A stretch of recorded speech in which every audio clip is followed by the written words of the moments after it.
the gratuitous nudity.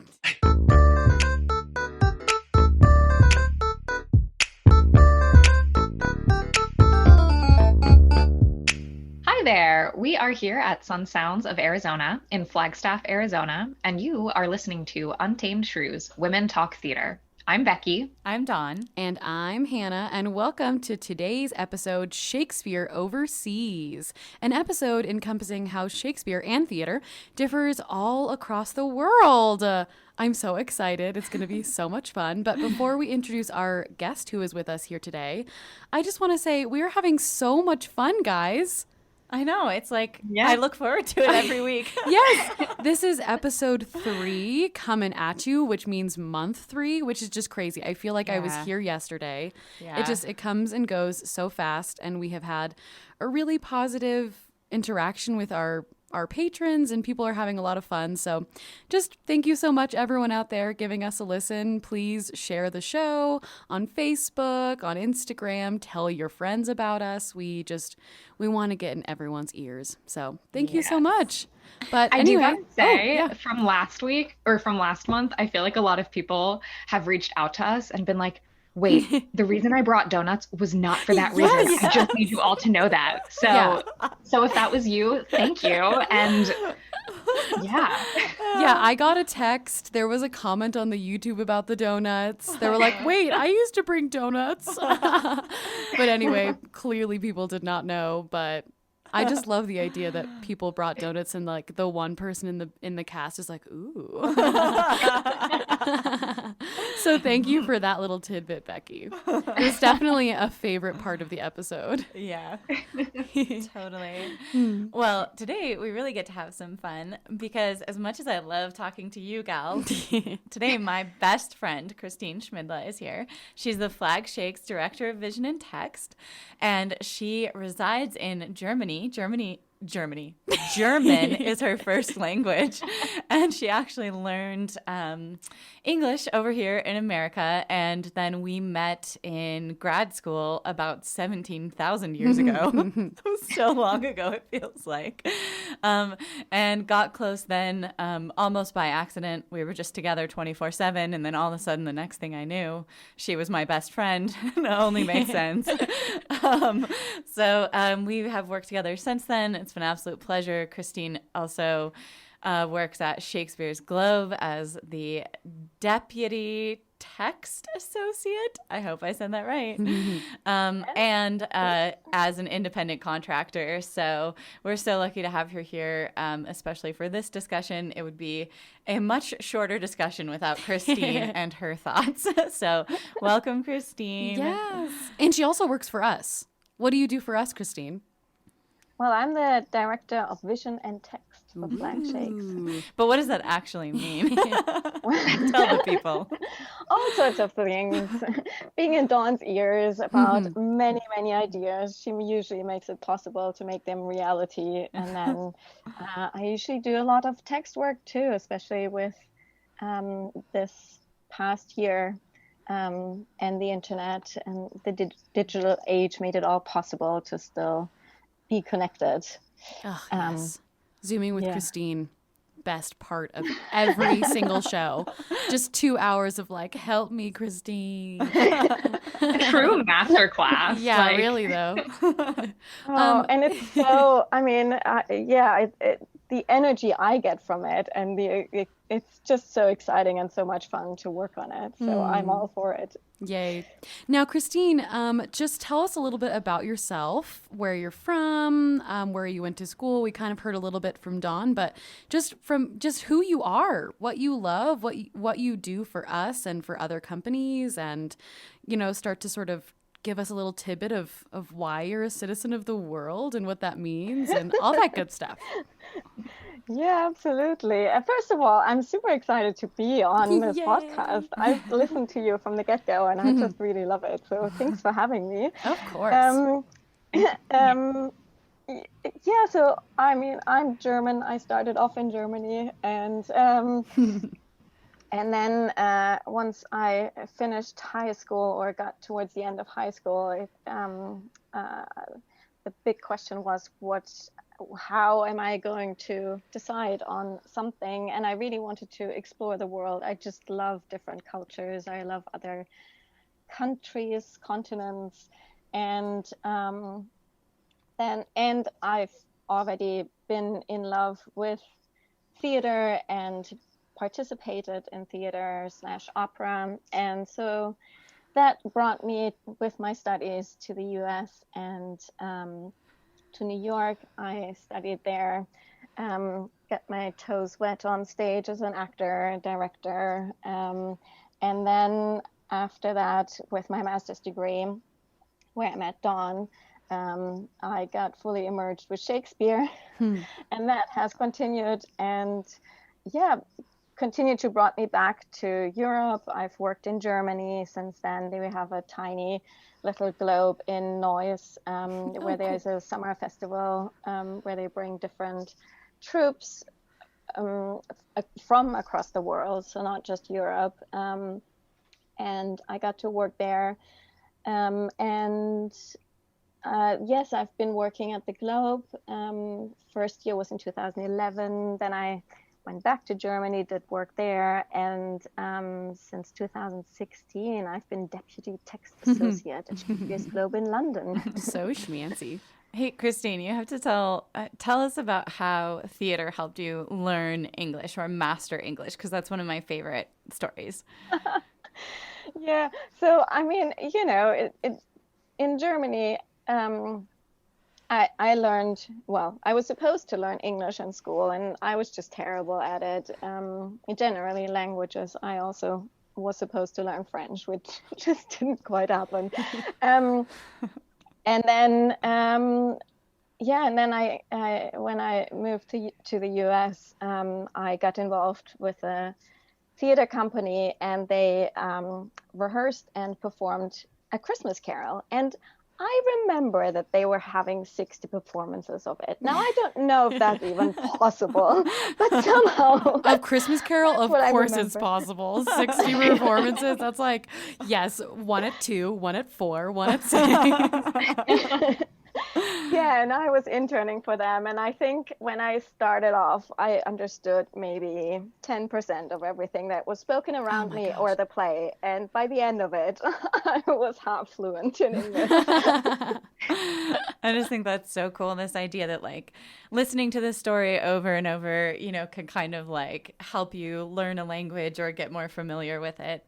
And you can speak a little bit about that, of course, with Shakespeare obviously being performed in other countries where it's not in the original, or where it's in English, but English isn't being spoken in that country, and like how Shakespeare modified. That was your whole thesis. So I'll let you talk to it. But one really fun experience that we had together along those lines was when we saw Hamlet in Paris. And it was at the National Theater, so it was supposed to be like the most amazing, theater. And I hated the production. But one thing that I loved about the production was that even though it was in French, I every second knew what was going on. And I knew because I knew Hamlet so well. Like I knew it backward and forward. And a couple of times watching the play, I forgot that it was in a different language. Like I just completely forgot because I was immersed in the story, and I know the story so well. And I just loved how Shakespeare opened that door for me. I think that's a door that Shakespeare can open for people. Like we tell these stories over and over again. And if you know them well enough, well, then you can hop over and listen to it in a different language and still get as much out of it. But what I remember about that performance was I'm fine with nudity. The gratuitous nudity. I mean, it's Paris. Ophelia showed all her stuff to everybody several times. As much as she could. The whole play. And also it was set in a bowling alley. So what Hamlet stood to inherit was just like a defunct 1980s bowling alley, and so all the stakes were gone. It was like, I don't want that bowling alley. Like, who cares if he ends up with this bowling alley? And he did the to be or not to be speech as if he was reading it off the wall of a bathroom stall. in the bowling alley. I remember that too. Do you remember that? Like some random kid was just like, to be or not to be. Yeah, and I was like, wait, so now it's not even Hamlet saying it, it's just some weird bathroom graffiti? Like, what is going on in this play? Oh, no. And then the only thing that would have made it exciting is if the murders happened with, like, bowling balls or bowling pins or, like, alley gates. Yeah, like getting crushed by the, like, weird little bowling alley thing. No such luck. I forget how they brought in swords, but they totally just, like, brought in swords to murder everybody. And I was like, damn it, I wanted to see someone get smashed with a bowling ball. So it was a very terrible production in my humble opinion. But oh goodness me. But that was something we got to experience together. But Christine, why don't you talk about kind of that, like, people maybe even in Shakespeare's day, or if you've encountered it since then, like seeing a Shakespeare play in English even when that's not their first language, like why does Shakespeare cross those boundaries, and like what about Shakespeare works that way? Yeah, I think there are many different aspects of it. I think one thing that's so special for us English speakers is that the language gives you so much as well. So you have the storyline, but the language itself just transports you somewhere differently. And when you translate it, though, unfortunately, most of that somehow gets in some way lost. I know there are a lot of attempts to, we have different translations in German as in most languages of these plays, and some have been trying to be still in iambic pentameter or rhyming or anything similar to that. Though I quite enjoy the ones that don't worry too much about the original and just sort of try to capture the sense and the story. And I think that's where it shows why Shakespeare is still so applicable even today, is because the storylines are still applicable to our today's needs. And I mean, COVID in many ways felt like banishment. I mean, we're right into Romeo and Juliet. Banished. So, I think there's so many parallels even to, today. Oh yeah, and I mean, this is kind of off topic, but like the whole quarantine idea, I saw so many memes where it was like, oh, remember that Shakespeare wrote, I think it was Richard III, King Lear during quarantine, and I was like, okay. Remember that you don't need to watch, you could watch King Lear. You don't need to write King Lear in your quarantine. Very true. You can be proud of whatever you did in quarantine. Or didn't do. or didn't do. Yeah. We're just getting through. Yeah. Except we started a podcast. Woot woot. Very proud. I would love to ask more on like the practical side of things. We'll definitely get back to Shakespeare in text, but I'm super curious what it's like just to physically work in different places, and like how that works visa-wise, and like can you just pick up and go and work in a different place? And like I remember at the STA conference we got to chatting with the Prague Shakespeare Company, and they just had such like interesting things to say about like bringing in Americans, and like it just sounded like so huge, and it sounded so like, oh, just so many things to think about. But what is your experience with like being able to jump around and how that works for you? Well, the Prague Shakespeare Company actually had a couple of people there that Dawn and I know as well. Oh, cool. Yeah. I mean, it's hard to compare it to anything, because I feel like I've now been moving around for quite a bit. So to me, it's a bit like second nature, the things that you have to deal with and to keep in mind. And I think especially if you love your job, that's just sort of on the back burner because you're interested in doing the job, and that brings you across borders. And so that's your focus, and that's where you put your effort in. And, now with Brexit, obviously that is something new in my world, because before I could just work in the UK. That will still be the case for me, for instance, but others will definitely be affected by that, as that has now changed. But yeah, I think once you're in the physical space, it's for sure the difference between what the cultural differences are in relation to theater or to Shakespeare. So, I mean, in Germany, it's so much about conceptual productions, and the director sort of has the say. So, whereas a lot of British theater is text-led, in Germany, it's quite often director-led.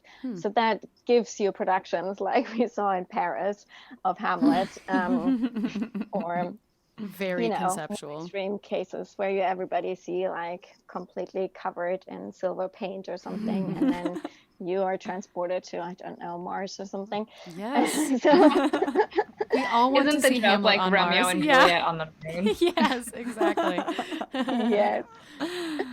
It's Christine and I watched Slings and Arrows together, and there's a German director one season, and Christina's like, "This is exactly what it's like." Oh, interesting. Wait, That's Christine, hilarious. what is the American like stereotype? So if like British is text led and places like Germany are very conceptual and director idea led, then what would you say America is? Is it like sort of a smattering of all of the above, or? I think it's also similar to British. So I would generally say it's also text-led quite often. Gotcha. Yeah, I feel like I don't quite know as much about like different theaters in America to sort of give.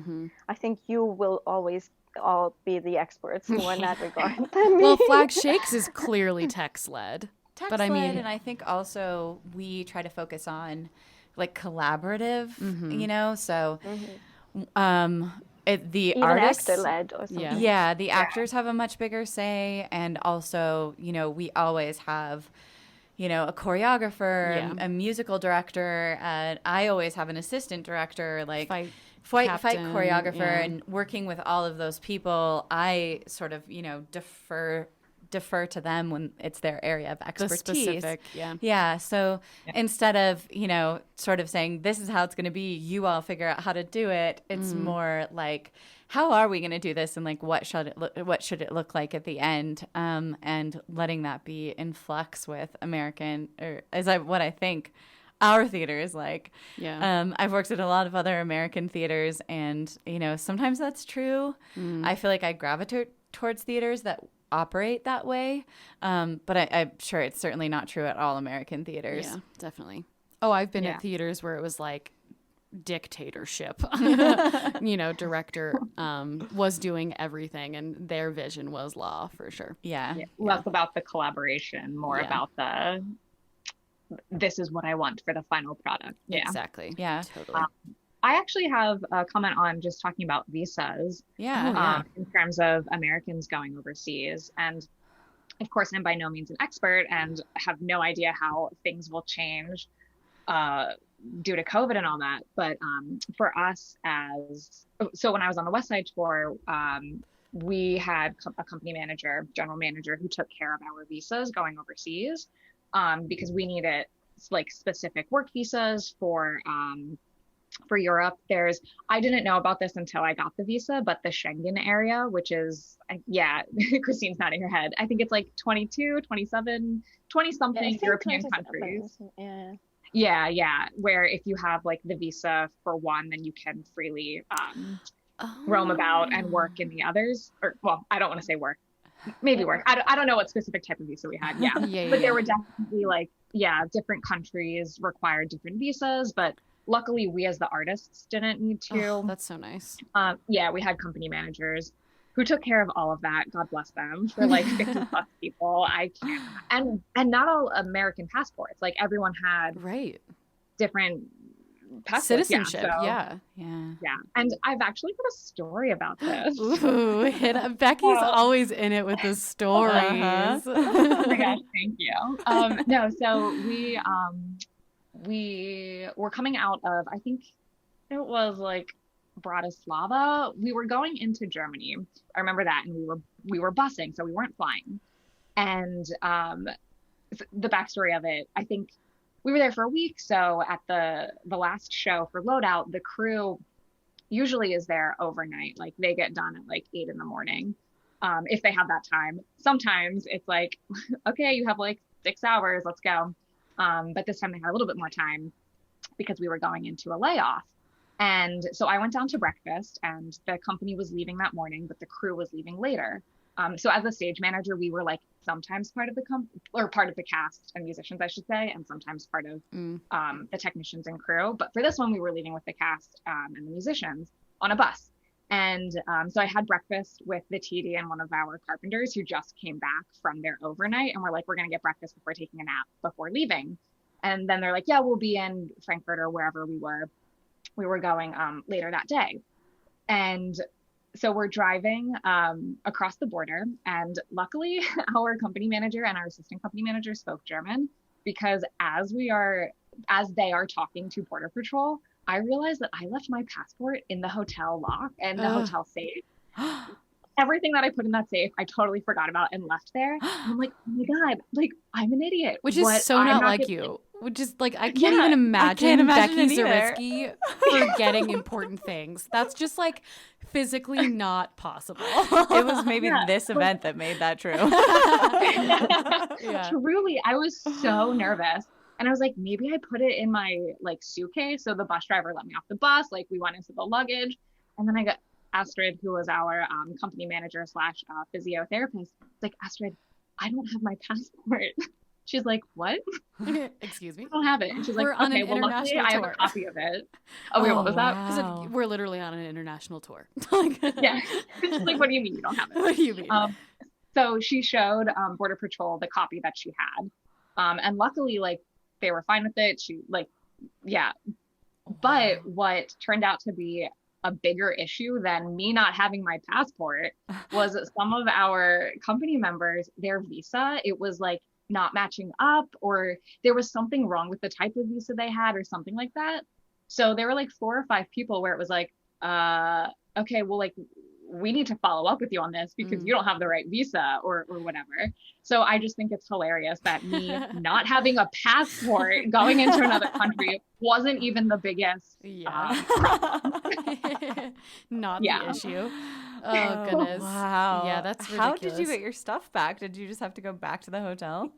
Oh, yeah. So I remembered that the crew was arriving later that day. Oh, yeah. So I was like, let me just text Andy, who was our technical director, and like we'll coordinate with the hotel to get him my stuff. Yeah. And then we'll just. So I like to joke that he smuggled my passport for me across the border. Honestly. Goodness me. Oh, that's so crazy. Yeah, I feel like something I love hearing whenever I talk to Becki about tour, and maybe Christine can talk about this. I just love hearing about the different cultures, especially from Becki's perspective, because it was like so fast. It was so like truncated. It was like, I was in this place for 2 days, and then I was at this place for 2 days, and I was here 4 days, but at this location I couldn't leave the hotel because it wasn't very safe. But then at this location we were there for 3 weeks, and I could like explore everything, and like it was great. And it's just like so crazy to know and hear about like the places that sold out West Side Story. It was like they didn't even like speak English, but it was so, yeah, it's just so incredibly interesting that theater is so different in so many places, yet it's still so important to so many cultures, which I just find so fascinating. And I also would love to open up the conversation about like national theaters, like state, like at least for us, federal. Like we don't have, at least that I know of, like federal run theaters. And I know that in other countries that's very prominent, and I wish we were that way. But Christine, what is your experience with like state or federal or governmental theaters, and like how that differs between like we're a nonprofit, obviously like locally run, insular, we're our own thing, but does that play into like company culture and like what the theater is like? And while in Germany, it's very different. So Germany has, because they all had these different areas, dukedoms, states. Dukedoms. That is not even a word, Christine. Dukedom. victims. Basically every town in Germany, which are quite a lot, has their own theater. What? So some are covered by regional touring companies, but basically every bigger town has their own theater. So I mean, that system alone is remarkable. They're subsidized quite a lot, which makes most of it possible. I mean, if you think about ballet and opera, just the costs alone is almost impossible to sort of counterbalance with ticket prices. And it also makes some experimental theater possible that wouldn't make financial gains necessarily. So in that regard, it's absolutely remarkable. It's remarkable how many job opportunities you have in the German-speaking theater world in that regard. And the model itself is quite different too. So you usually have, so if we're talking about theater, you usually have an actor ensemble. So they are hired for a certain amount of years. So you're in it together. Wow. It's like a resident company idea. Yes, exactly. You're in it together. And I mean, I know actors who've worked at places for 10, 20 years or longer. The dream. I mean, that's just absolutely, yeah, exactly. I mean, what a dream, especially as an actor, that you can, spend your whole life working, acting, being on stage. And not worrying about, whether yeah. you have a contract in 3 months. Ugh. Yeah. Gross. Yeah. Do you know if it's the same or similar in France, Christine? Because I just remember in France there was a theater on like every corner. But I mean, I was only in Paris, so I only had the experience of one city. But I just remember like every corner, and usually they had something that they specialized in. Like it would be like like it would like a very specific either type of theater or even like a this playwright. theater does puppetry. Yeah, this theater that does. They would, and I saw the funniest play I've ever seen in my life. Again, totally in French, but the physical comedy was so good, and it was Cyrano de Bergerac, so I knew the story well enough. And there must have been 6 people in that theater watching that play, none of whom laughed at anything, by the way. And I was like obnoxiously laughing. Maybe it wasn't a funny play. It was hilarious. It's because it was in French. Maybe you didn't know. Maybe they were. No, it was physical comedy. And their physical comedy was like, they nailed it. And some of the best acting I've ever seen. But I was just really surprised to see so many theaters dedicated to so many things. And then to see this amazing troupe of actors performing for 6 people and wondering like, this must be something that's subsidized. This must be something that, they're getting money to produce these plays, because how else are they keeping this alive? I don't know. Yeah. I mean, I only know part. I think they have like their national theaters are subsidized for sure. And I think there's funding available for smaller companies, but they have very few just possibilities to even study. So you have a very remarkable small pool of theater creatives, so not just actors. But I agree, like I've seen the absolute most amazing theater and work. I mean, they're absolutely brilliant especially in their physical theater. Yeah, and that's really interesting. It might be slightly off topic, but one of the things that you think about in theater is the fact that the only way to hone and get better at your craft is to do it a ton.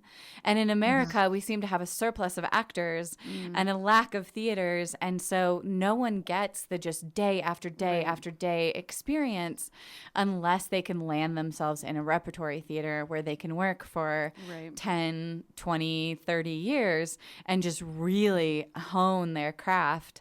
And they're on Broadway running Phantom, like doing the same show for 12 years, 8 shows, which does not happen very often. Yeah, so that's really interesting to hear about French theater. Like if it's this small pool of actors and they're all getting a ton of work, of course they're phenomenal. Like the only way to become a better actor is to act more. Right. But I feel like a lot of actors in America, especially if you get sort of sucked to the coasts, end up spending their whole lives auditioning and not acting. Taking classes, but not in front of an audience, which is the audience teaches you everything. Right. You can't learn without an audience. So that's very fascinating to me. And long story short, we clearly need to move to France or Germany, because if we do, we're going to get a job just in a moment. Like, they're like, we need actors. Well, first we have to learn French or German. Oh, that's true. I did not even think about that. Hey. Details, Dawn. Okay. Yeah. So let's not get ahead. let's not get ahead. So actually, we are nearly out of time, which is crazy. Oh, no. I don't even know how that happened. But how I'd love to wrap up is just to hear from Christine how people can find Christine and work with Christine, and just a little bit about what you're up to right now, and if people want to hire you, how they can do that. Yes. So I'm currently setting up, with Becki's help, a website so anybody can reach me and get in touch with me about my text expertise in Shakespeare. The website will be called verse-words.com. And so far, the easiest way to get in touch with me is through my Flagshakes email address, which is christine@flagshakes.org. Oh. Yeah, so that will be the easiest. No social media. Funny story. All the rest of the staff is like first initial, last name. Yeah. But because Christine is German and her last name is Schmidle. Hard to write. Instead of C. Schmidle at Flagshakes, we went with Christine at Flagshakes. I mean, even I, who have known Christine for years, I get her name wrong all the time. I'm like, S-C-H? S-H. I don't know. I can say it. That's about it. That's the important thing. Perfect. Well, Christine, thank you so much for joining us. It's crazy how quickly 30 minutes goes by, but I know that it's late for you. Yes, of course. Anyway, thanks guys for listening to this month's episode of Untamed Shrews. I'm Hannah, and I'm Becki, and I'm Dawn. Join us next month for our episode on body image. I am so excited. This is a topic that's very near and dear to my heart. So I can't wait to talk about body image in theater, and obviously just in general, but in the performing arts, just how we as women have been torn apart, just in every way, but also in weird ways, pumped up. And so we're just going to talk about body image and what it means to us. So follow the Flagstaff Shakespeare Festival on Instagram at Flagshakes, and on Facebook at facebook.com/Flagstaff Shakespeare Festival.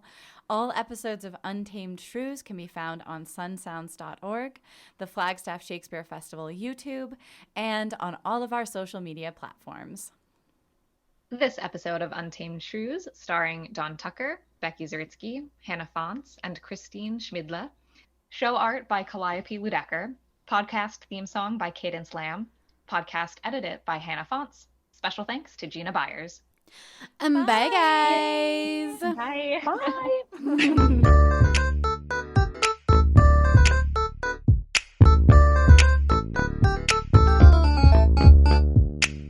You're going to America. They're going to pay you nothing.